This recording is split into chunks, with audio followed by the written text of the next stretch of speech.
পর সুন্নত, এটা কিন্তু মা বাবার উপর। ধরেন আপনি মা বাবা, আপনার সন্তান বড় হয়েছে, আপনার সন্তানের অবস্থা আপনি দেখে আপনার সন্তানকে বিয়ে করাবেন, এটা আপনার উপর ওয়াজিব। যদি আপনার সন্তান উপযুক্ত হয়, বিয়ের উপযুক্ত হয়, তারপরে বিয়ে দেন না, করান না, এই অবহেলার কারণে যদি এটা যদি গুনার কাজে লিপ্ত হয়, তাহলে এই গুনাহটা আপনার উপর বর্তাবে। এই জন্য বলেছেন এটা হচ্ছে আপনার উপর ওয়াজিব। এখন বিবাহর বিষয়টা এমন, আমাদের সমাজে এমন, এটা আমরাও ভুক্তভোগী সমাজে, যে নিজের পায়ে না দাঁড়িয়ে বিয়ে করবে না। আমাদের শিক্ষিত সমাজের মধ্যে এমনটা হয়। শিক্ষিত সমাজের মধ্যে এমন হয়, যখন চাকরি টাকরি পায় না, চাকরির জন্য ঘুরতেছে, বয়স 30 থেকে 35 চলে যাচ্ছে, তবু বিয়ে করে না, কারণ সে নিজের পায়ে দাঁড়াবে, আর না দাঁড়িয়ে কিভাবে বিয়ে করবে?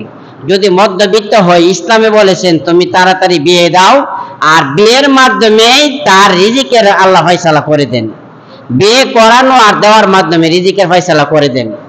কারণ আপনারা একটু যদি বিষয়টা একটু অ্যানালাইসিস করে দেখেন, এই পৃথিবীতে যত সম্পদশালী লোক হয়েছে, প্রায় 90% লোক বিয়ের পরে হয়েছে। কারণ বিয়ের পরে মানুষের চাকরি বাকরি হয়, বিয়ের পরে মানুষের ব্যবসা বাণিজ্য উন্নত হয়, কারণ এটা একটা রিজিকের ব্যবস্থা আল্লাহ তাআলা করে দেন। তো যখন যেই সমস্ত অনেক শিক্ষিত ভাইরা শুধু চিন্তা করতেছে যে চাকরিটা না পাইলে, নিজের পায়ে না দাঁড়াতে পারলে, প্রতিষ্ঠিত না হয়ে বিয়ে করবে না। বলছেন গড়ে 60 বছর, ধরেন আপনি 60-70 বছর বাঁচলেন, 35-এ গিয়ে বিয়ে করলে, তখন এই যে সামাজিকভাবে স্বাভাবিকভাবে দেখা যাচ্ছে কি অসুস্থ হয়ে যায় মানুষ, 40-50-এর ভিতরে অসুস্থ হয়ে যায়। তখন ছোটখাটো বাচ্চা নিয়ে এই অসুস্থতার সময় যেখানে হেল্প করার দরকার ছিল, এখানে আবার করা লাগে।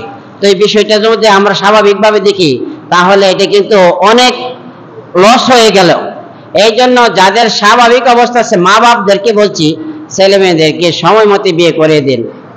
ইসলামে বলছে প্রাপ্তবয়স্ক, সরকারি আইন হয়তো করছে 18-22, তো ইসলামের আইন